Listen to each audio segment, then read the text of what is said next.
Thank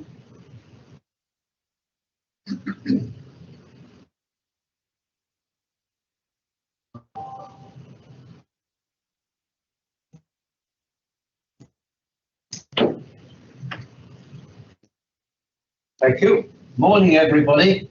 Welcome to today's meeting of the Audit Committee. I'd particularly like to welcome the new auditor who's listening in so that they know the depth of discussion we at the Audit Committee go into. It's Mal Arthur Lee, and he's new to the department, and I hope he has a long and happy career in audit. Welcome, Mal. Everyone else has been around the Audit Committee before, and I will give them a joyful welcome when they present their particular reports, as the case may be. Have we any apologies for absence? No apologies have been received. No apologies, thank you. I must remind you, all members, about disclosable pecuniary interest. Members are reminded they must not participate in the discussion or voting on any matter in which they have a disclosable pecuniary interest and should leave the room prior to commencement of the debate. I trust there are none such. Can I? Certainly, Nigel Lumley. Chair, I know we might have mentioned it, but I'm actually a member of the pension. Was it agreed that item 11? Well, we're all members of the pensions. You remember the pensions fund? Yes. Sorry. Yes. We're the committee. Yeah. Sorry, I should have said fund. Yes, Yes. I had 5 years in education. So. It is not my. No, Okay, thank you. That's absolutely fine. Thank you for mentioning it, though. Minutes of the previous meeting held on the 30th of July. Well, I've looked through these and they appear to be fairly accurate, as always. Before we consider any discussion, would somebody like to move that has a true and correct record? Thank you very much. Moved and seconded. And thirded by Ludwig. So that's agreed. Are there any matters arising anybody wishes to raise? There being no matters arising, minutes are now passed. Public questions. Have we any public questions? No public questions have been received. No public questions have been received. Member questions. No member questions have been received. Good. We can now move on to the main body of the meeting, the Risk Annual Report 21, which Angela Beachy, our risk manager, who is bottom right on my screen. Welcome, Angie, again. Thank you, Chair. Oh, I was waiting for the sound from the screen over my shoulder. Well done, Angie. It's an excellent report. I say that before you've even given it. But we shall look forward to your explaining the risk management report in more detail. The floor is yours, Angie. Thank you, Chair, and good morning, Audit Committee. This year it's certainly been another busy year for us as a risk insurance and resilience team. And for new members, we are, as it says on the tin, we look after the risk, business continuity, insurance, emergency planning, resilience for the council. Risk management audit was undertaken during 2021 again, that's done annually, and again we were identified with a good assurance level. We do as a council have an opportunity risk management strategy in place, and that details how risk management is undertaken throughout the authority, and through regular reviews as a team we're able to ensure that this methodology is embedded across the whole authority. A recent move is that all of the risks, strategic, operational and project, are now on SharePoint. So they are live documents with a real-time live access for everyone who has a control or an additional control on those risks. And that's also allowed for real-time reporting using Power BI. The strategic risks we have, they are reviewed quarterly, and then reported to executive directors and informal cabinet. And there is also regular reporting to Audit Committee on strategic risks. Each of the strategic risks are owned by an executive director, and it has a detailed risk profile and an action plan behind it, and that captures the definition and detail of the risk, its current risk score, target score, current controls, additional controls, and all of the additional controls that are identified have an implementation date, and as a team we monitor those dates to ensure that they're not missed. If they are, then we'll talk with the officer that has that additional control, talk about the slippage, identify it, and then what impact that slippage is going to have, and that's recorded on the risk profile. Where appropriate, the strategic risks are linked with the annual governance statement targeted outcomes. We're also currently working to link all of the strategic risks with the relevant 10 organisational principles, so that's the piece of work we're undertaking at the moment. So currently we have 16 strategic risks and they are listed in one of the appendices to the report. That's 11 high, 3 medium, 2 low and no very low risks. And I think as we are as an authority, there is that expectation that the majority of the strategic risks are high, and that's what we would expect to see.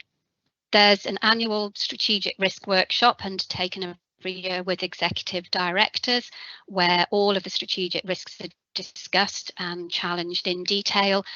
Target scores are set for the following year, and this gives the chance for other executive directors to challenge their colleagues on the risks that they own. And from an audit committee point of view, any of members can invite any of the risk owners to discuss the detail of any of the strategic risks at any time that you may wish. From an operational risk point of view, these are reviewed on a biannual basis, and once we've done that review, reports are issued to all heads of service, assistant directors, and then on to executive directors. And any emerging operational risks or themes that come out of that review, we will then look from a strategic risk point of view to see whether or not that operational risk is across the authority, and actually we can then recommend to executive directors that consideration be given that maybe that we should be putting a strategic risk for that particular item. Appendix C of the report demonstrates the current overall operational risk exposure for the authority. It's important from our point of view that we're aware of future risks, and therefore we contribute to the Horizon Scan report, which is undertaken by the Business Continuity Institute, and we share outputs from this report and also the Global Risk Report, which is the World Economic Forum, with both operational and strategic leads. So we're looking to see, yeah, these are the risks we've identified, but what else is out there that we need to be aware of, and any future risks that may be on the horizon. Key for us at the moment is obviously project management risks. There's a lot of key projects being undertaken at the moment, and it is important that risk plays a key part of that project management, and we are involved in key projects. Jane Cooper sits on a lot of key project boards and manage the risks accordingly, and they all project management risks are also managed in the same methodology as strategic and operational. A risk register is developed at the commencement of the projects, and a risk lead is identified. And again, because as a team we're monitoring the project risks on SharePoint, we're able to identify any recurring themes or pressures or interdependencies, and we can raise those where appropriate. And you've got this Appendix D is showing the current project risk exposure.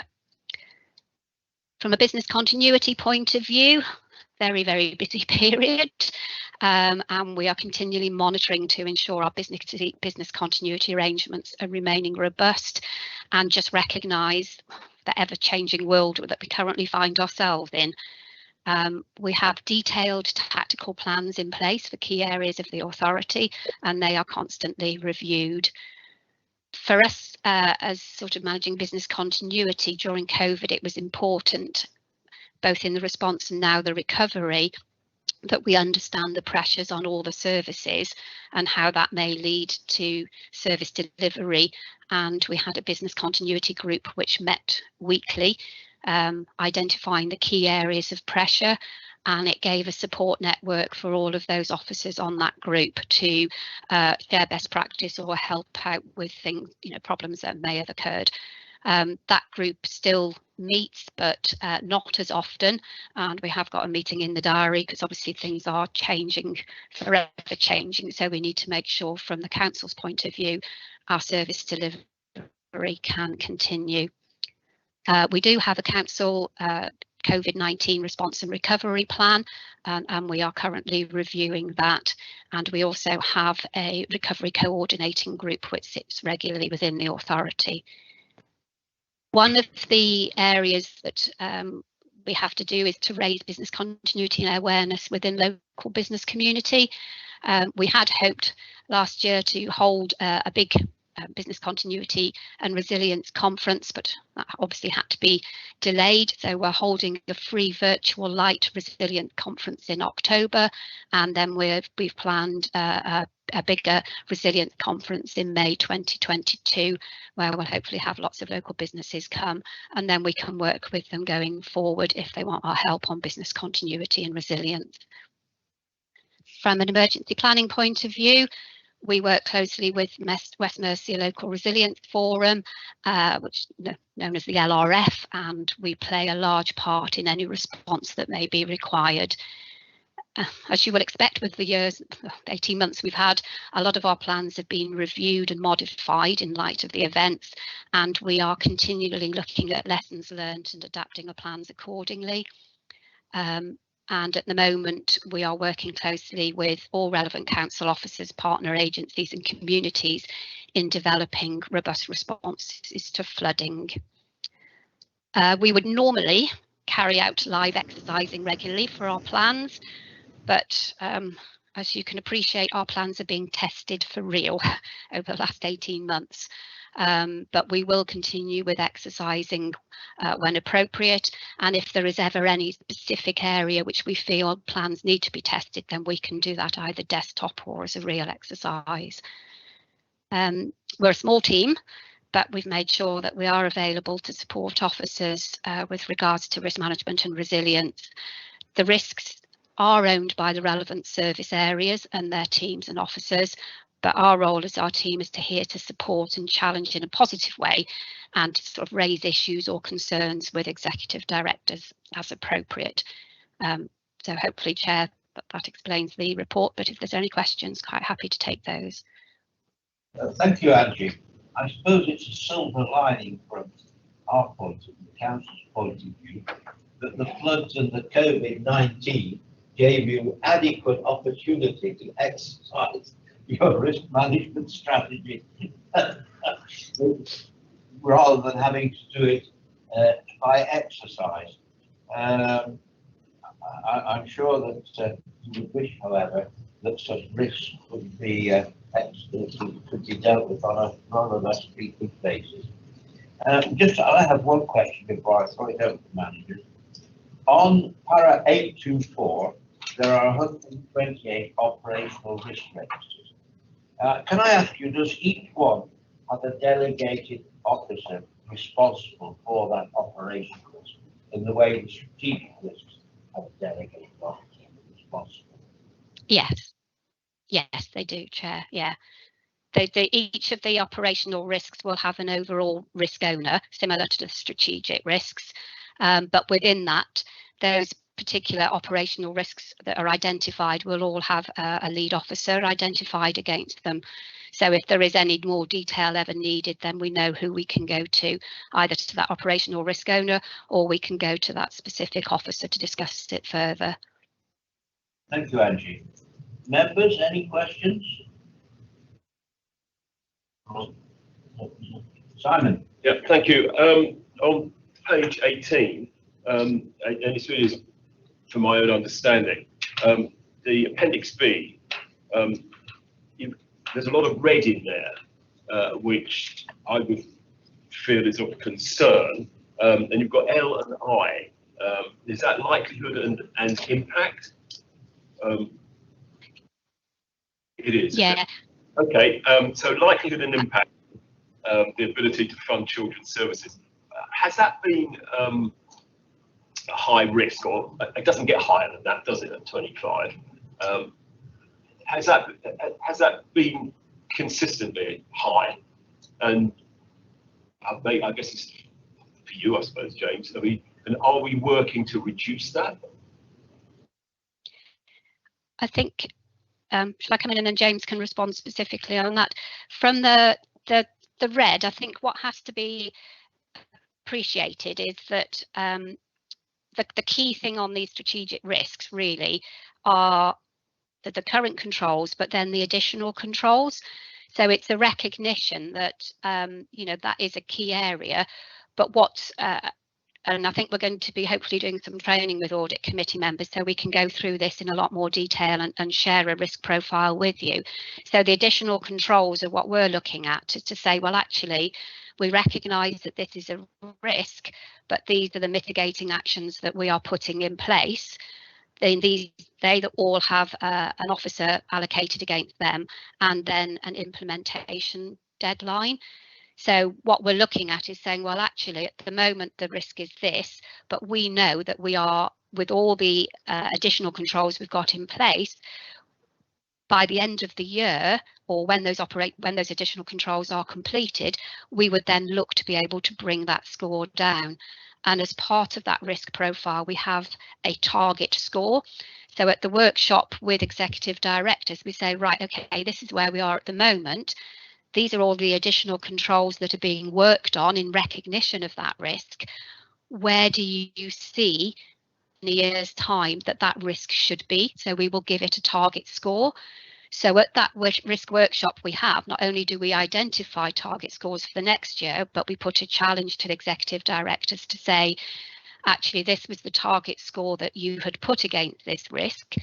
You've either hit it or you haven't. So what are the implications of the fact that that target score hasn't been hit, and what other additional controls need to be put into place to make sure that actually we can try and mitigate that loss?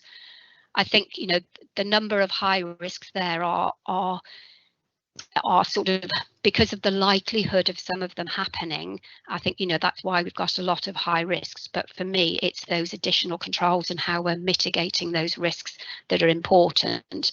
And from that particular one, maybe James wants to expand on the finance side of it. So that's okay, fine. Thank you. Very clear answer. Thank you. Anything else? I've one question, Angie, if I may, and one more question. If we turn to page 19, which is headed Operational Risk Exposure, and shows the classification of the 4 levels of risk, 1,299 in total, on the previous page. Can I ask you to explain how we classify these? Is it by likelihood and impact, as we do the strategic risks?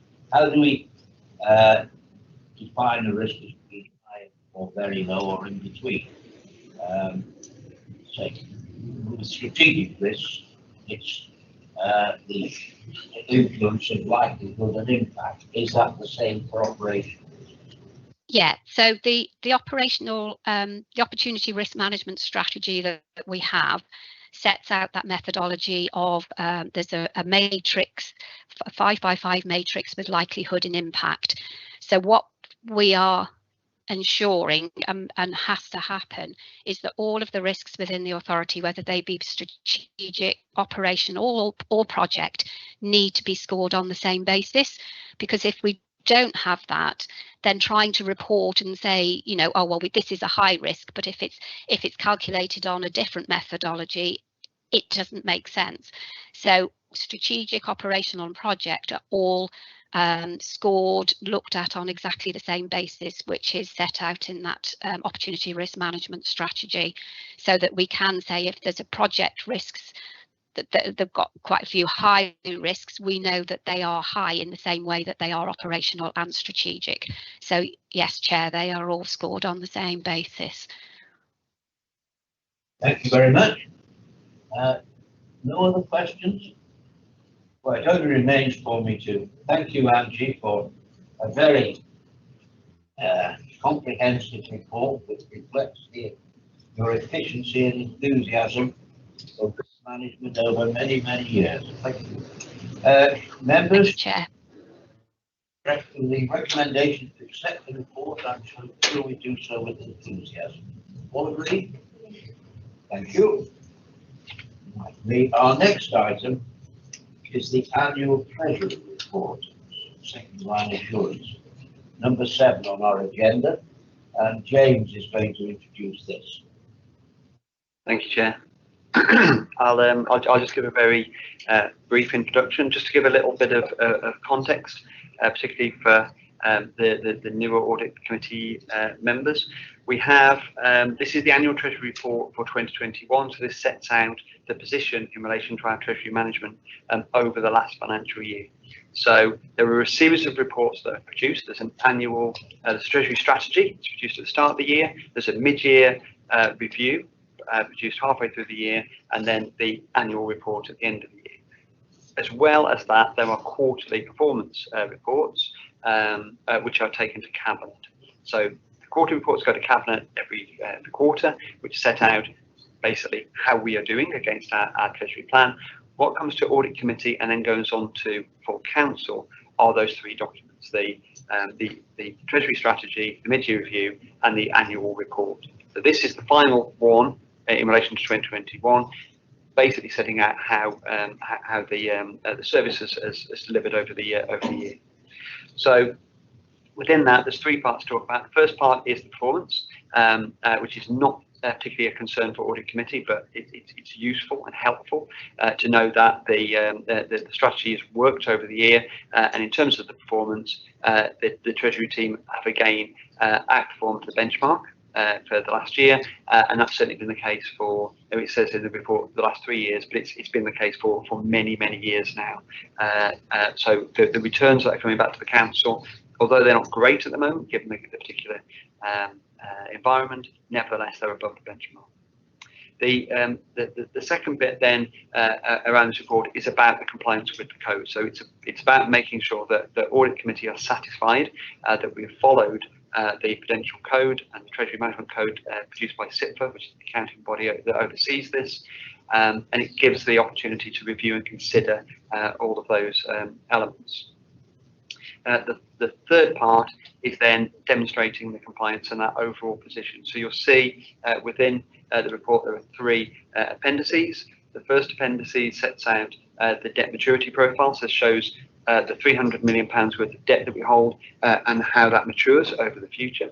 There's the opportunity to review that maturity as time goes by, and if Audit Committee, if we're still sitting here in 2078, we will see the last of those debts being maturing at that point.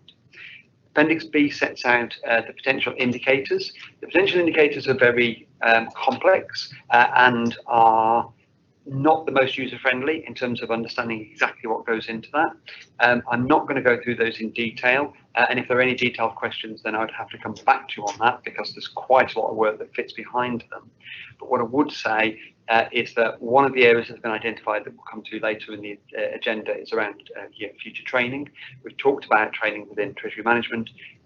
We would probably do a longer term session, a half-day session or whatever to go through that, and things like potential indicators is something that we can then look at and talk about in more detail in relation to that.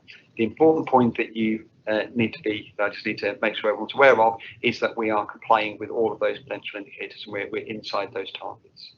And then the final appendices, Appendix C, then gives more detail around things like the borrowing and investment strategies and the market conditions that we're operating within. So that just gives the context within the report that's been produced.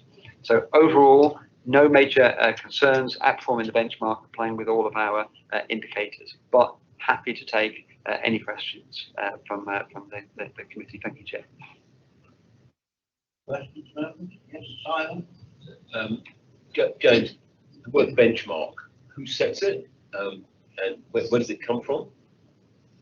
So in terms of who sets it, this is it's a national benchmark that's used by all all kind of treasury management teams. I can find out the specific body that produces that. I haven't got that to hand, but it's a national benchmark, and it's based upon if active treasury management is undertaken, this is the level that you should be able to achieve. So it's absolutely. So on that basis, we should be making sure we at least meet that benchmark. But so we've exceeded. And my follow-up question, which is a bit detailed, why do you invest in other local authorities? So in terms of the investments that we hold, what we're looking for, it follows the acronym SLY, security, liquidity and yield. So first off, we want to make sure that any investments are secure. So it's about the return of your money, not the return on your money. That's the basic way we look at it. So we're looking for secure investments. Then we're looking for liquid investments. That means we can get the money back when we need to. So it's appropriate liquidity. It doesn't mean we have to get it back immediately, but we need that. And then the third element is yield. Within those three parameters, therefore, there are only certain types of institute that we would invest in. So in terms of banks and building societies, they need to be AA, AAA graded, etc., and we're also looking for sovereign backing. So if they've got national government backing, then that provides us with that security. Local authorities fall into exactly the same measure. We do not we lend money to local authorities, but we don't take it back. There are other authorities with bigger treasury management functions that do it both ways. So they provide loans and then take loans. So where there are local authorities, we will use those, providing they have the backing that we're looking for. Yeah, thank you, James. Roger? Thank you, Chairman. Some projects we will internally borrow, the cheapest alternative. What sort of internal rate do we charge? And what sort of length of time are we talking about for any internal borrowing for any projects? So fundamentally, it's all referred to as prudential borrowing, whether we go out to the market or whether we go internally. The significant difference with that is that internal borrowing, the concept of internal borrowing is based on having cash available for a period of time that's not going to be called upon. So internal borrowing tends to be short term because the cash that we hold, although we hold a considerable amount of cash, that is committed. So the £148 million that we've got held in investments at the moment, all of that funding, one way or another, is committed.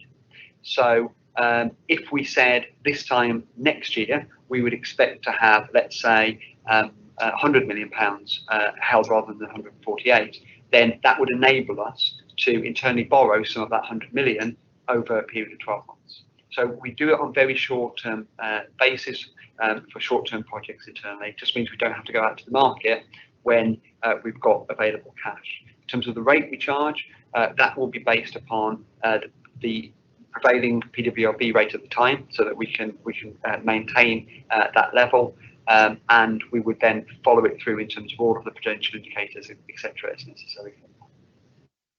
Yeah, Roger?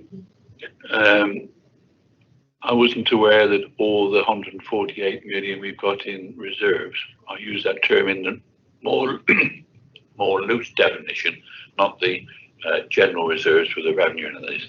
Didn't realise that all that is now being earmarked for it, because I thought we were still searching for opportunities to invest to give us the return that the council has set. So I know we invest only on short term in local authorities, sovereign or wherever, to enable us to use that if and when we want. I wasn't aware that all the money had been earmarked for any definite projects. So there's two parts to this. And what I'm talking about is treasury management. So when I say the funding is committed, what I mean is that if you break that £148 million down, what you find is it's made up of capital receipts, it's made up of reserves, it's made up of SIL, Section 106, working capital. It's a whole series of elements to that. We do not expect to hold on to our capital receipts forever, or our SIL or our 106. So as that money is spent out of the revenue account, you will see those balances reduce. So basically, if we've got £20 million in SIL, then £20 million of that 148 is effectively SIL money that's sat in the bank, that's committed, but yet hasn't been spent, if that makes sense. So what we're doing is we're investing that money while we hold on to that cash, but eventually, as the capital receipts, SIL, etc., get spent, those cash balances will come down. There's then a separate part which is around the capital program and around investments for return on income.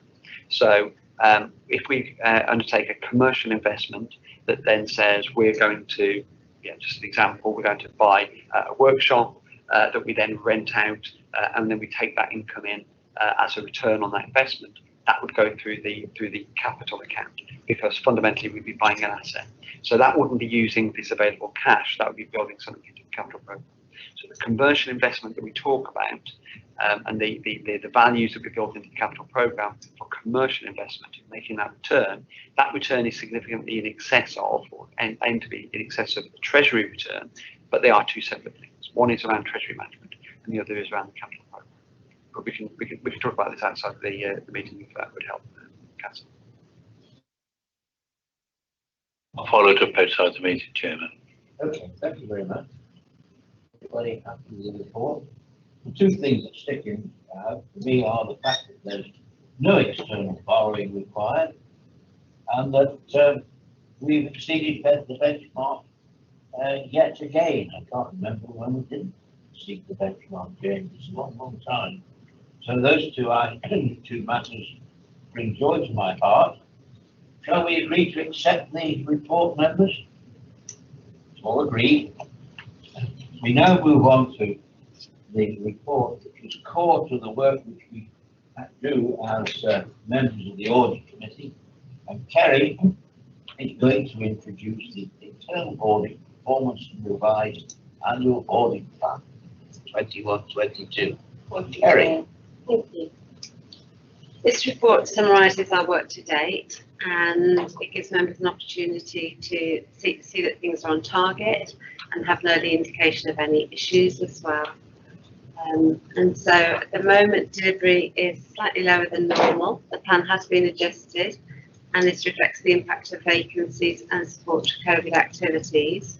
There are also some lower assurances that I've highlighted in the report, which provides members with the opportunity to challenge further if they so wish. I'm going to take members to page 41 and section 8.1, and here the performance against the plan, the details are more detailed here. The plan provides for a total of 1,797 days, and we've seen it in the last period a resignation of 2 members of the team. They've gone for different jobs within the council for promotion, and also we've had some delays in recruiting staff.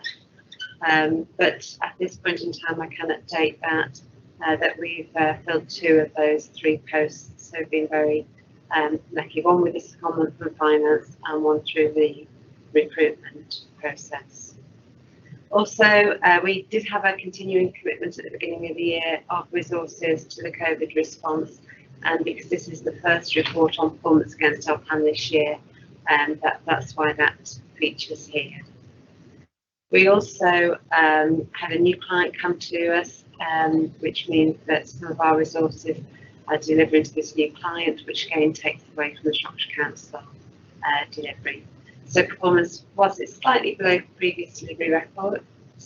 As we review the plan, we're confident that we can complete a minimum of 90% of the plan by the year end and do enough work to provide the assurances that we need for the council. Go into too much detail, but bring members' attention to the pie charts. So in 8.3, the chart shows performance against the approved internal audit plan, giving you an indication with halfway through the year, the work in progress, the reports at the final and draft stage, and that gives the breakdown there. The chart at the top of page 42, it gives you a level of assurance that we're conducting audits across all directorate areas, and this is based on risk as well. which is why proportions vary across those. And then 8.5 details of those audits since the beginning of the year. What's important to look at for members is in 8.6, any areas of attracting unsatisfactory assurance, and the details of these are in the appendices, which I'll touch on in a minute. And that balance between unsatisfactory, good and reasonable audits that are coming through the process. And also to consider, this is only a point in time at the moment. This is only reflecting 6 months' work at this point. Also, recommendations will give you an indicator, and there's been 5% of the recommendations identified being fundamental. What I would say is, of these fundamental recommendations, we'll be picking those up in the priority agenda and report the details to explore them more fully there. Overall, I've seen no strong pattern emerging from the audit work we're doing. So I'm not saying that any one particular area is strong or isn't strong at this point in time. It's too early to say from the work that we've done and the patterns that are demonstrated.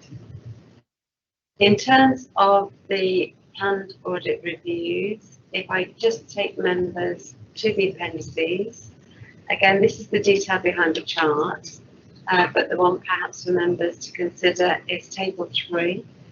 The unsatisfactory and limited assurance opinions. There have been no limited assurances given in the period identified, but we have given 2 unsatisfactory assurances, and that table there identifies the controls that we went to explore whether they were in place or not, and they weren't in place.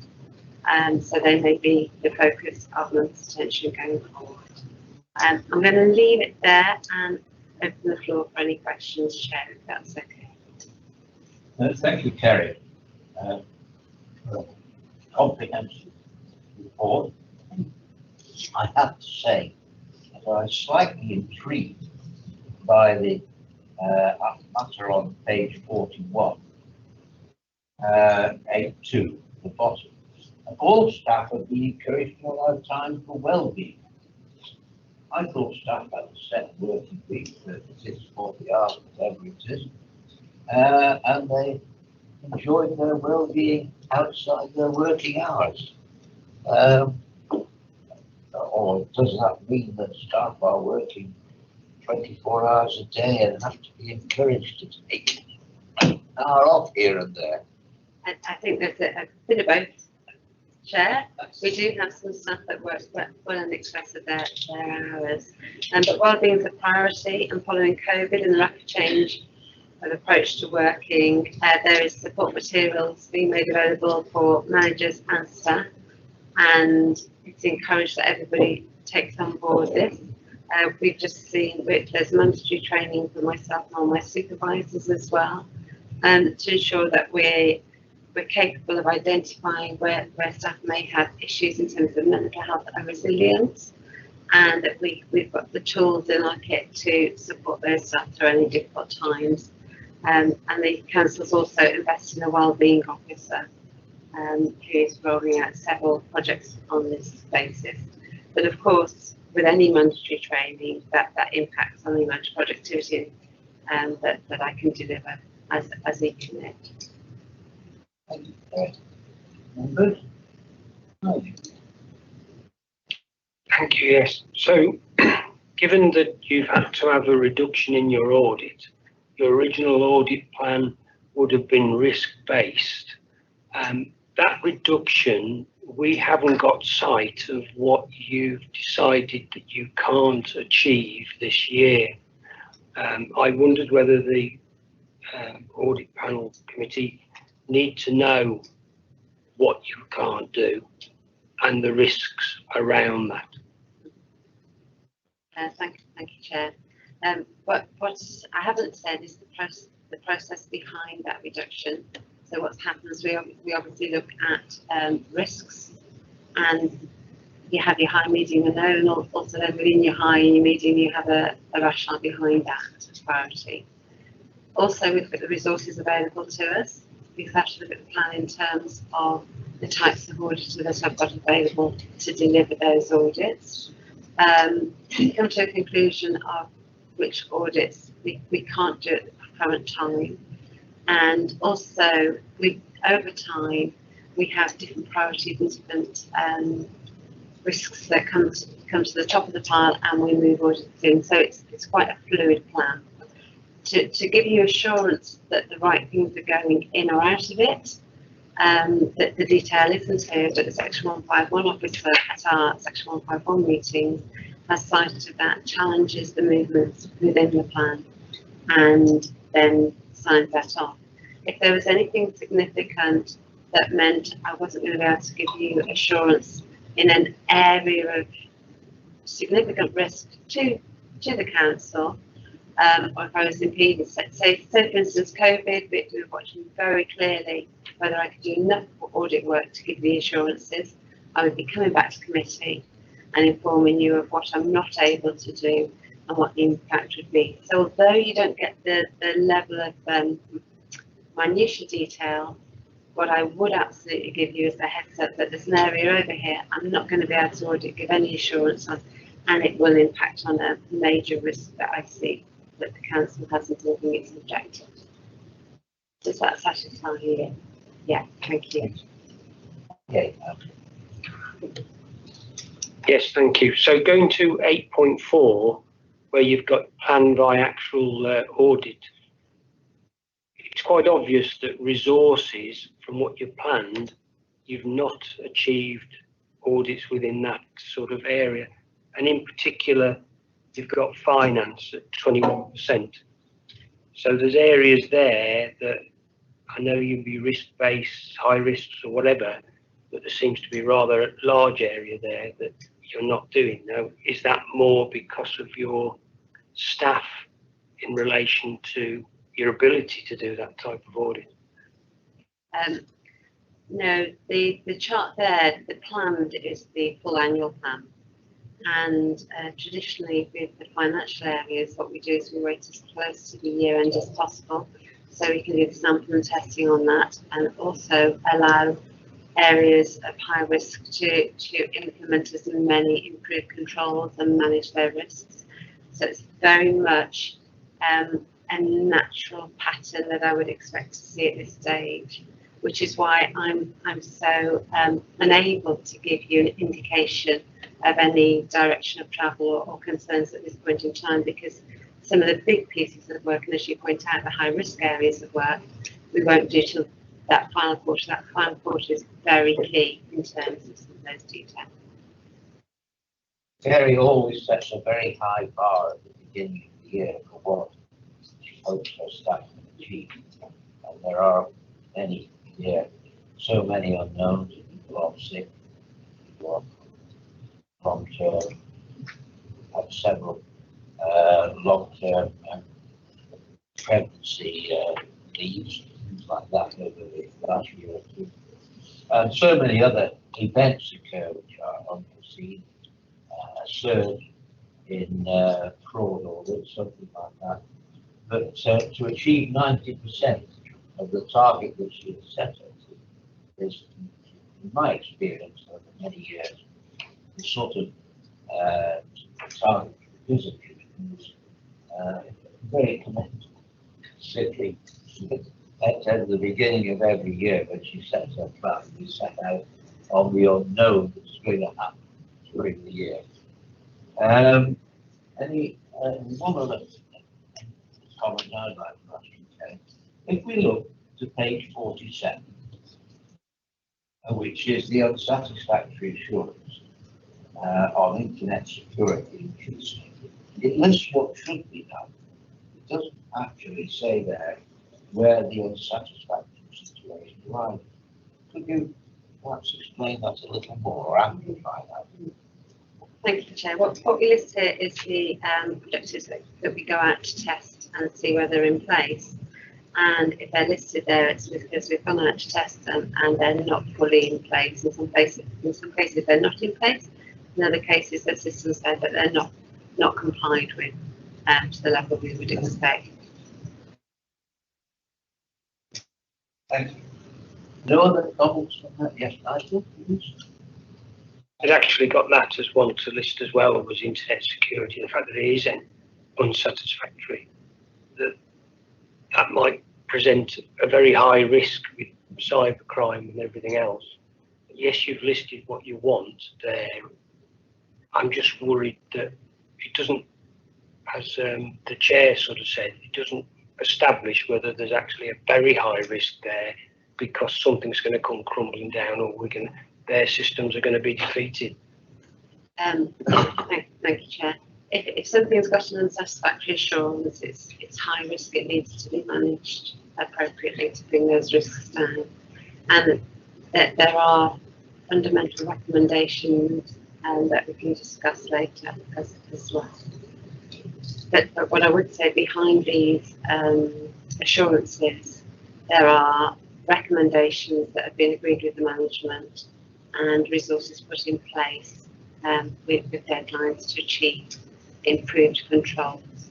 So the stage of me reporting to you, we've got to the stage where the managers are aware of the risks and have resourced them appropriately to address the risks. Thank you. All happy? Shall we then, members, agree to endorse the report? If they are appropriate comments, shall we endorse the report? All agreed? Thank you. Right, we now move on to item. Thank you, Terry, for that comprehensive report. We now move on to item 9. Gary again is going to talk about the quality assurance and improvement program. Delivery and now Quake. Please talk about Quake, will you, Gary? Thank you, Chair.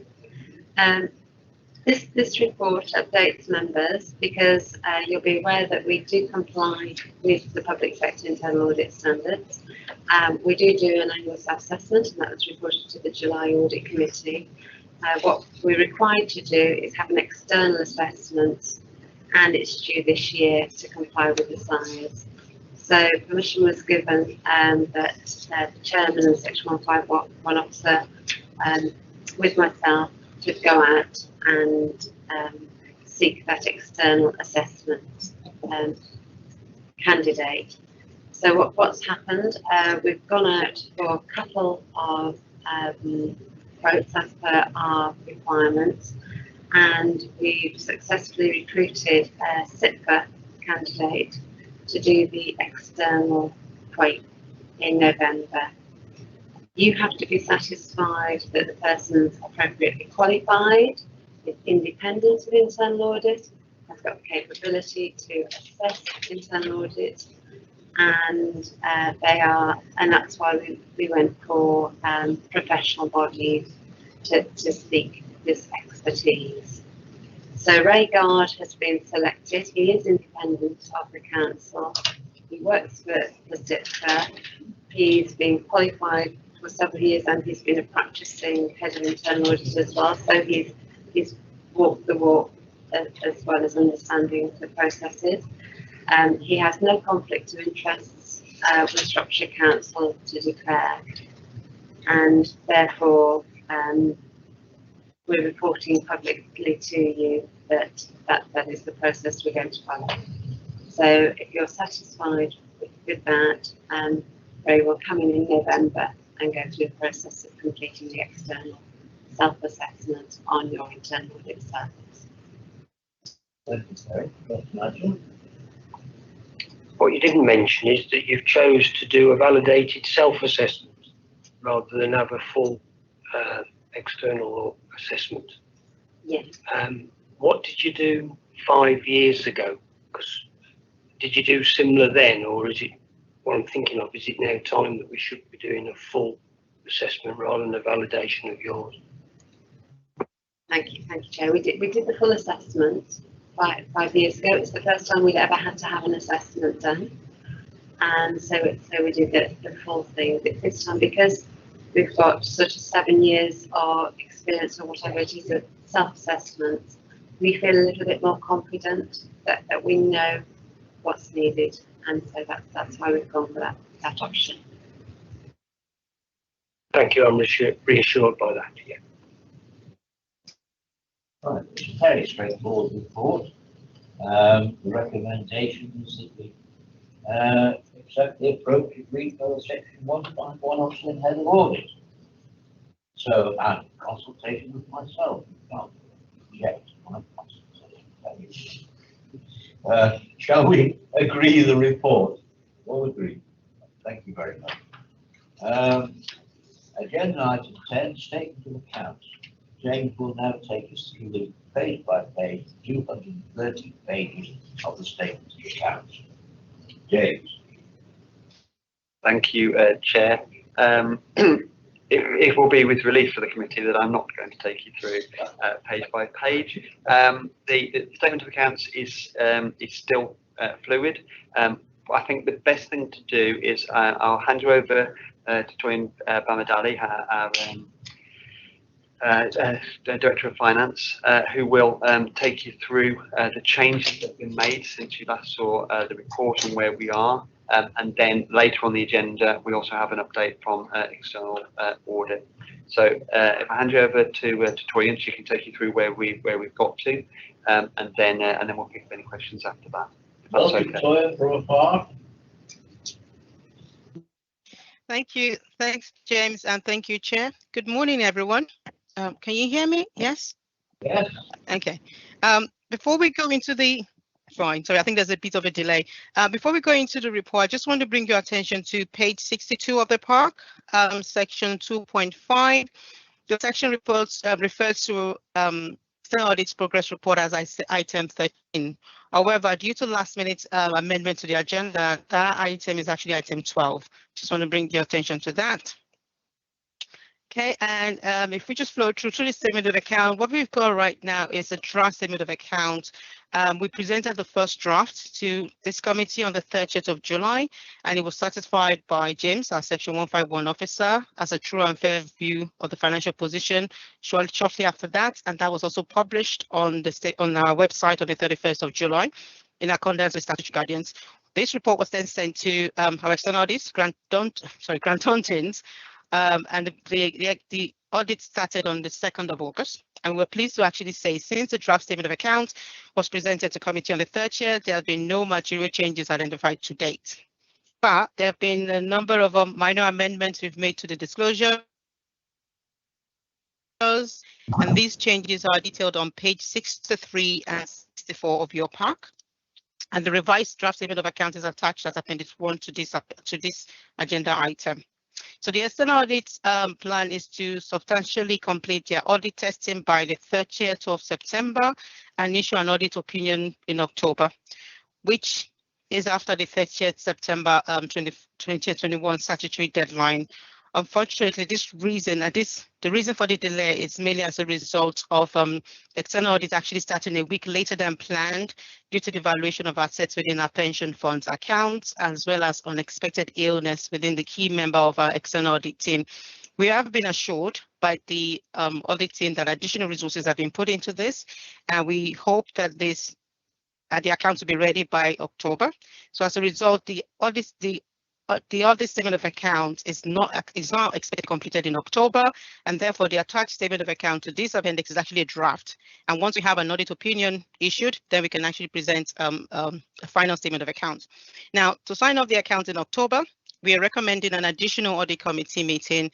But if that is not practical, the committee could agree that the Section 151 officer be authorized to make any adjustment to the statement of accounts prior to publication.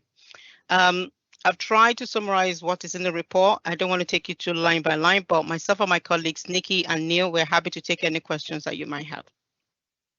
Thank you, Toyin. I think we've already agreed, well, I know we've already agreed to hold a meeting on the 22nd of October in order to see off the accounts, shall we say. Members, the amendments to the statement of accounts already presented are on A to G on page 63. No. Any questions to Toyin or James? No, I have no questions either. The recommendations are, as you can see, receive and comment on the revised draft statements of accounts. We received them and we have no comments. that our recommendation B, which we'd already agreed at training, was to agree to set up an emergency meeting on the 22nd of October. So all, the whole of the lines after 22nd of October will be deleted. So those are the two recommendations: to receive and comment on the accounts, we've done that, and to agree to set up an emergency meeting on the 22nd of October. Finally, pass the account. All happy with that? Right. All agreed? Okay. Sorry, I beg your pardon. Can I just ask if we want to revisit the emergency meeting? And I don't know how long that meeting will take.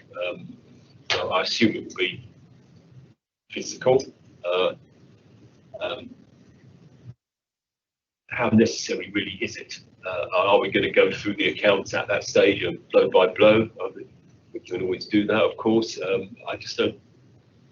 You would like should we delegate it to having to come to Shire Hall for 5 minutes to pass the account?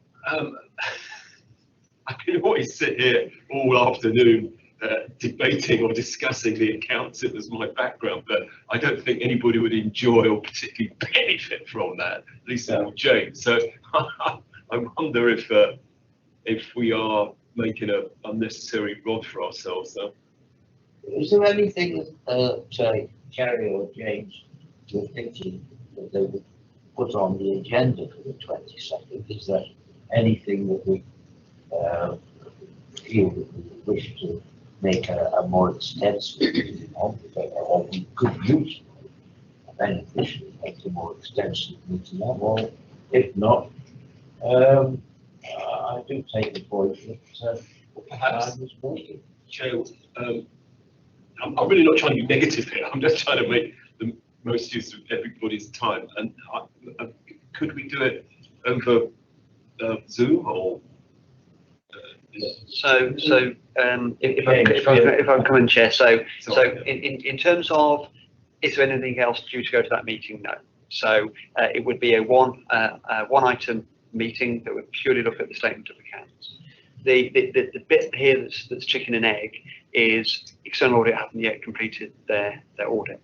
So should there be substantial findings that come from that, then best practice would absolutely be that audit committee then that then consider that and sign that off.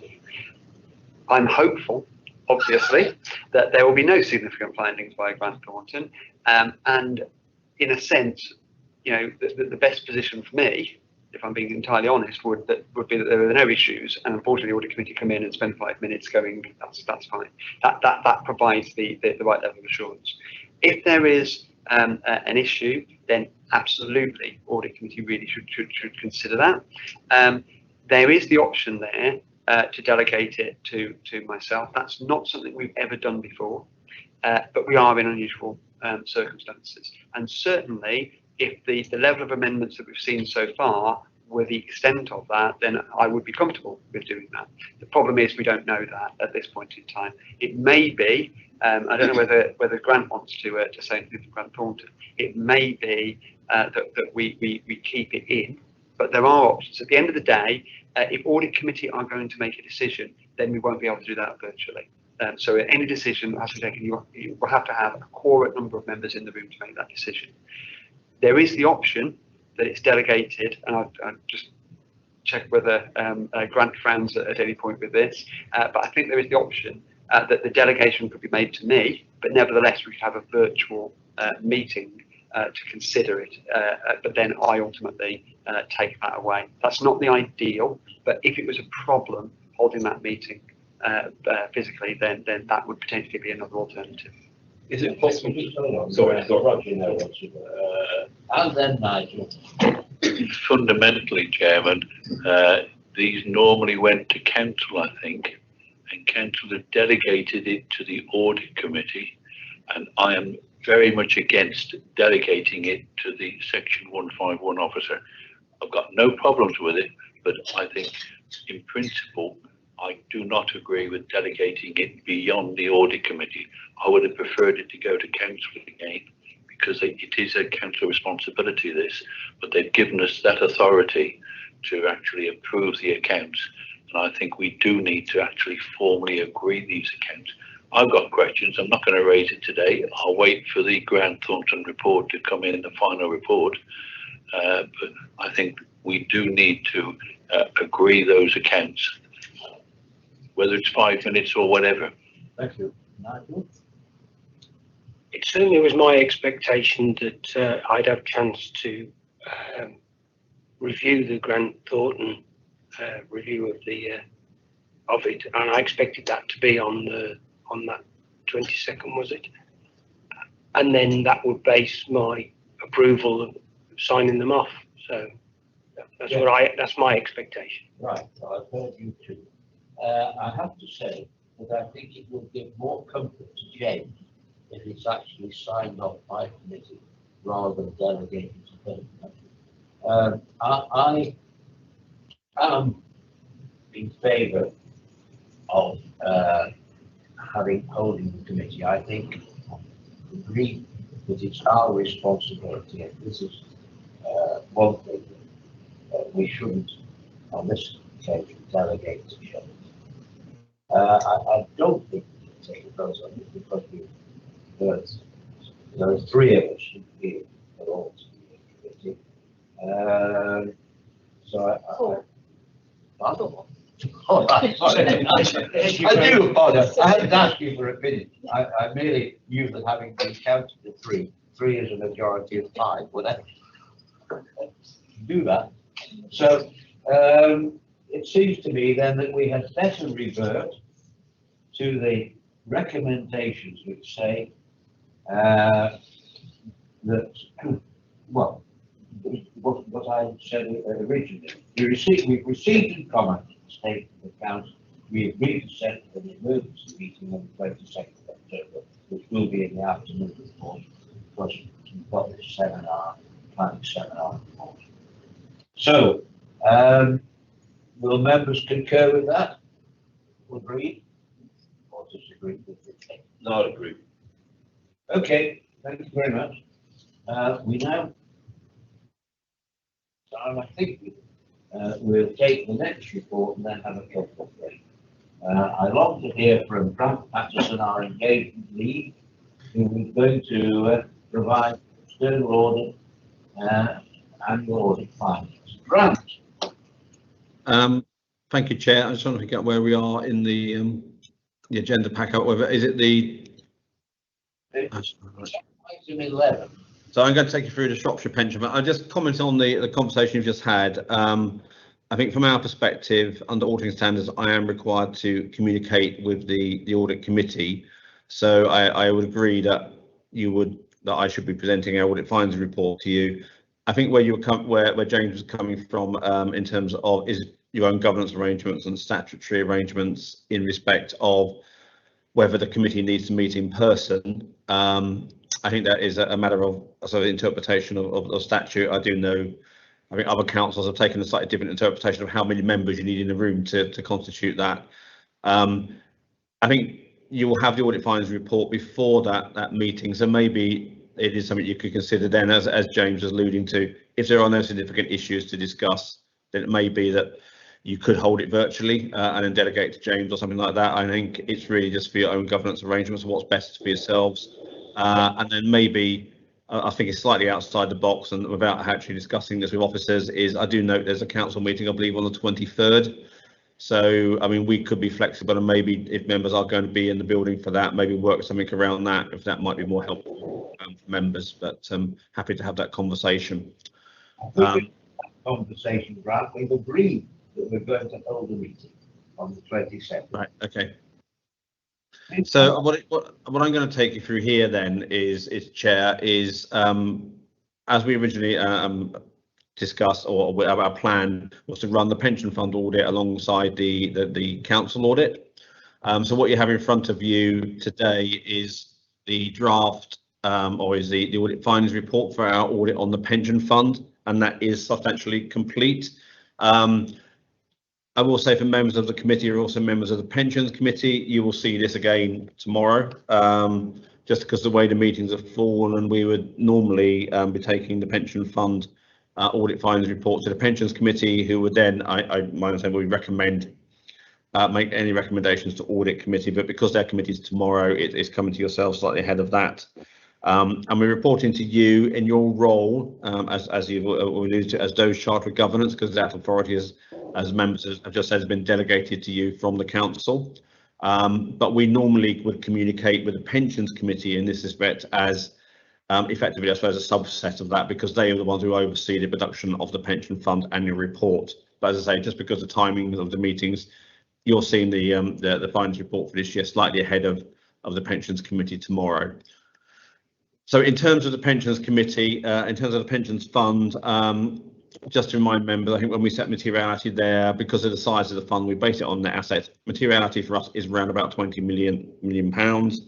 And the reason I'm saying to that is there are some unadjusted misstatements within the pension fund accounts in respect of which the council isn't proposing to adjust for. So I will take you through those in a moment.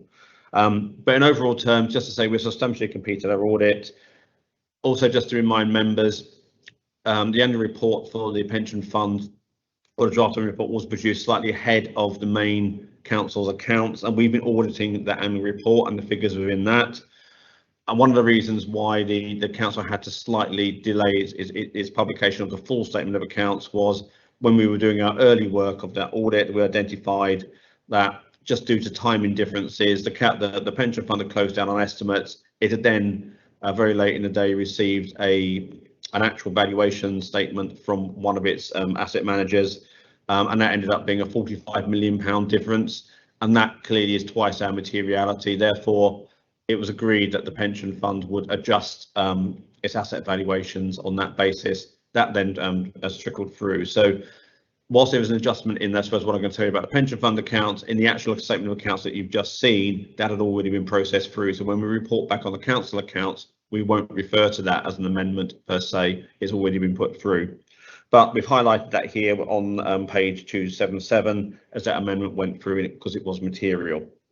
So auditing post that figure, that adjustment has been made, substantially complete. We will need to go through receiving a signed management letter of representation. The key issues we identified that I need to report to you today are there are two other sort of valuation timing differences in which I referred to within our report on page 293. There's a 6.8 million valuation difference between the accounts and final fund manager statements. And then when we were looking at benefit payments, we identified some errors there and extrapolated uncertainty in respect of £1.6 million. And that's an uncertainty. It's not that it's an extrapolation, so you can't adjust for that. But because these figures are below our materiality levels, the fund isn't proposing, or the council is not proposing to adjust the accounts for those, but it will need your approval not to adjust on the basis of materiality. So that's the process today in relation to the audit findings report relates to that. I wasn't proposing to go through the actual report itself in too much detail. In terms of the significant risks, we didn't find any issues to report to you in relation to improper revenue recognition, and that's on page 281. As I say, in relation to the level 3 investments, we've undertaken our work on that, and to say the main adjustment for that was related to the Harbour Vest investment, where the valuation came in late, and that's £45 million, and that has been adjusted for.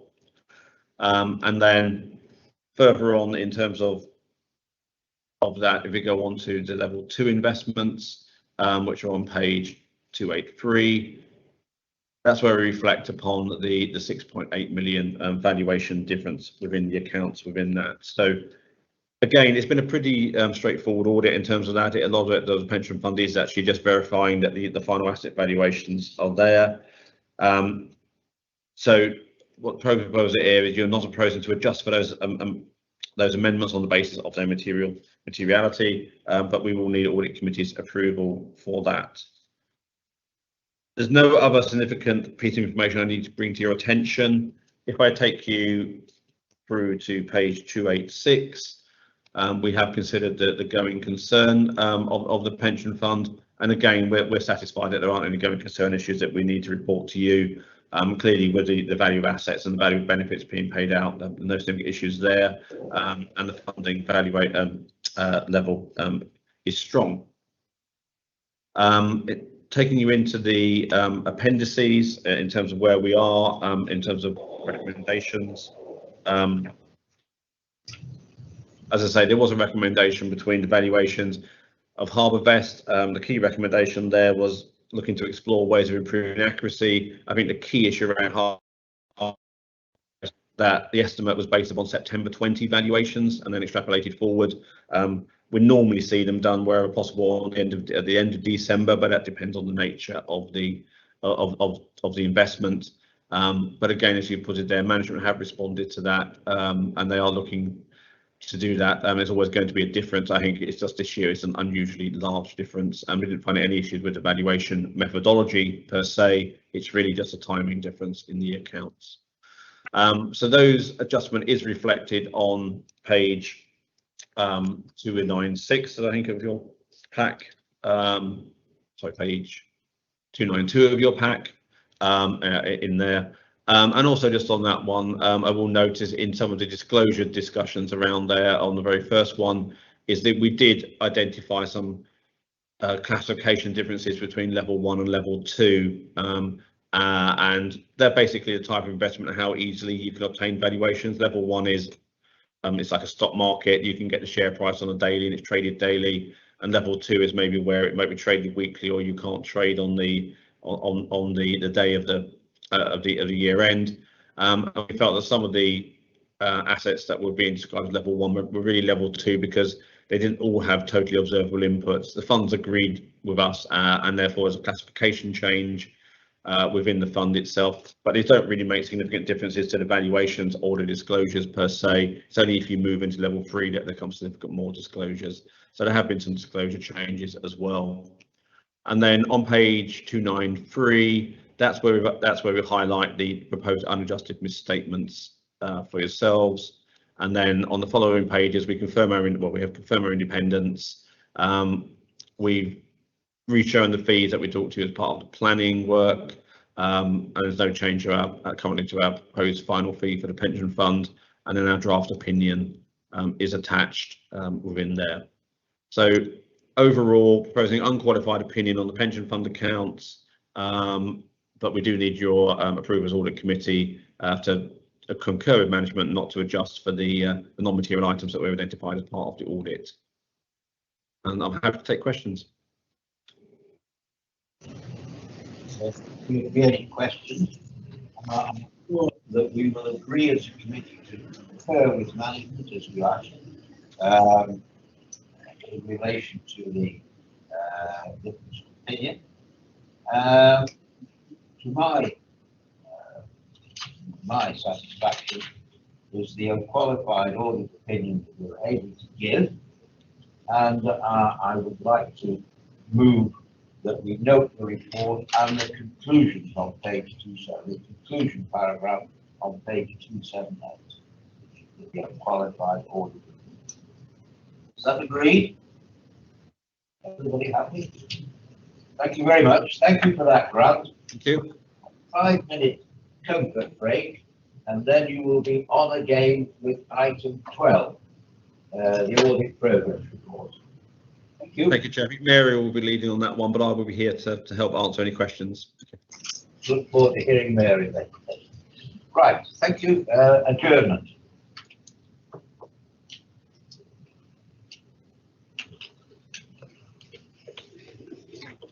Five-minute adjournment, shall I say?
members.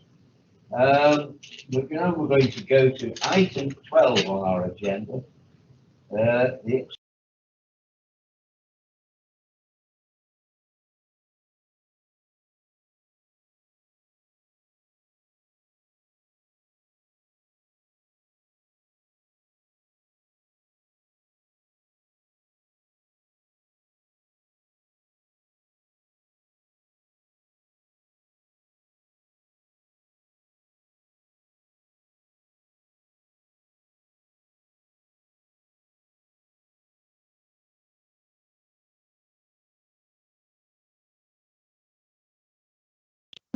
Yeah, this is our progress report for the 2021 financial statements audit. It is a high level summary of where the audit is, or should I say was at the 9th of September when we actually the report was written. At this point in the audit, things are constantly moving, so things have moved on quite substantially since the report was written. I won't go through the financial statements opinion part in any more detail. I think that's been covered off, and we've got to a point where we're talking about, obviously we've got the 22nd of October meeting, which is where, following this meeting and the conclusion of our work, Grant will look to issue his audit opinion. So I wasn't going to go into any more detail. I was just going to talk around the areas which we haven't touched on. We have talked to the committee a couple of times around our changes to arrangements for value for money and the extended reporting in that regime.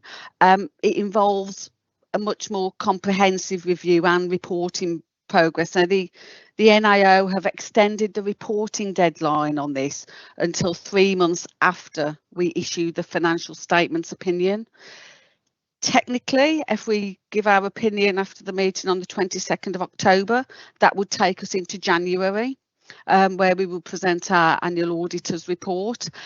We're looking to get that work done before Christmas. I think it's in everyone's interest to get things moving and get things done. So there is a letter as part of the progress report, which does state we are looking to issue that by the 31st of December. I believe that's on page 8 of the report.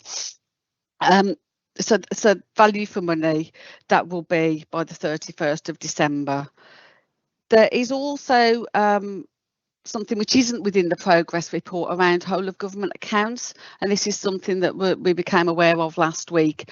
That there has been a slight delay in the whole of government accounts workbook. Now what that means, as part of the whole of government accounts consolidation process, the council, Nikki has a great joy in completing the whole of government accounts workbook, which then feeds into the national accounts, obviously. So that workbook has been delayed, and I believe it is due sometime in December. So the process is Nikki will complete that workbook, and then it is subject to audit procedures. They are relatively limited audit procedures, but it does need to be reviewed. We'll keep committee up to date with that progress. The impact, I suppose, from our perspective is that until that work is complete, we can't certify closure of the audit process. So it doesn't stop issuing of the audit opinion or the annual auditor's report from a value for money perspective, but it does just stop that final tick, the audit for 2021 process is closed. So that's something that isn't in the report, but is something that came to light last week. I wasn't really going to go into any more detail in the report. I mean, from page 9, there are quite a few items that may be of interest, part of the sector update, which members might want to digest, and more than happy to take any questions on those, or at this meeting or outside of the meeting as well. So I was going to be quiet and more than happy to take any questions. There don't appear to be any questions, Mary. You covered the matter very adequately. Members, shall we agree to accept the audit progress report as Mary has presented to us? All agreed? Thank you. Thank you, Mary. We now come to an item within our house, external audit, 13. Third line assurance, changes to arrangements for the appointed external audit. James, do you want to amplify on this straightforward report? Yeah, thank you, Chair. So yes, hopefully this is a fairly straightforward report. We need to appoint a new external auditor from 2023. Sorry, when I say a new external auditor, it may be the same company, but we need to go through that process.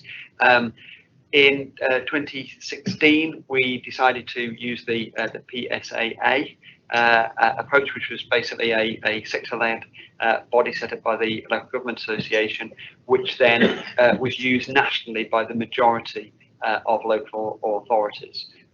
So we're now in the position where that arrangement is coming to an end, and therefore what we need is council approval to then adopt one of the three options that are available to us to appoint our external auditor. Now, the three recommendations are set out in the recommendation section, and just to very quickly just to walk through those. One is to use the PSAA. This would then enable an independent appointment nationally, and potentially also help in terms of the negotiation of fees, because we're talking about a much bigger procurement exercise. The second option is that we would appoint from a standalone auditor panel. This is quite complex, and we would need to get independent members as part of that to enable that appointment to be made. The third option is that we set up our own kind of joint arrangement with other authorities, and we do a procurement on that basis, which at the moment we haven't made any progress in taking that one forward. So the recommendation is that we use the PSAA approach and adopt that again, and so the recommendations set those options out with a recommendation within that to adopt option A. Based on that decision made by Audit Committee today, we will then take that recommendation forward to council, and then it should be a fairly simple procedure then to accept that recommendation and then move on through that. There's some points within the report which are useful in terms of picking out. So paragraph 7.2, which is on page 36 of the pack, that talks about some of the issues affecting local government audit. So we know that there are a number of concerns and areas which you've seen as well and heard in relation to Grant and Mary reports back today and in previous meetings around the additional work that's been required, the extra levels of audit and regulation that have been placed on the team to look at that. In table 7.7, there's the timetable is set out, which just sets out when all of this should be completed and confirmed, and then we can move on from that. Happy to take any questions, but those are the recommendations, and within those recommendations to recommend recommendation A, if that makes sense. Thank you. Well, it's quite obvious, James, that to go through B or C would place an enormous demand on officers' time, setting up either B or C, which, to my thinking, it would be an unnecessary expense. But maybe other views among members. Otherwise, you can see the recommendation is that option A is selected. Anybody wish to dissent from that? All happy with option A? Right, so we resolve to endorse option A as the chosen method for our external auditor. Agreed? Thank you very much. And now we come with item 14 is the date and time of next meeting, which in fact is going to be October the 22nd at 2 p.m. followed by 9th of December at 10 a.m. Shall we resolve to exclude press and public? All agreed? Thank you. Just wait till the doors close.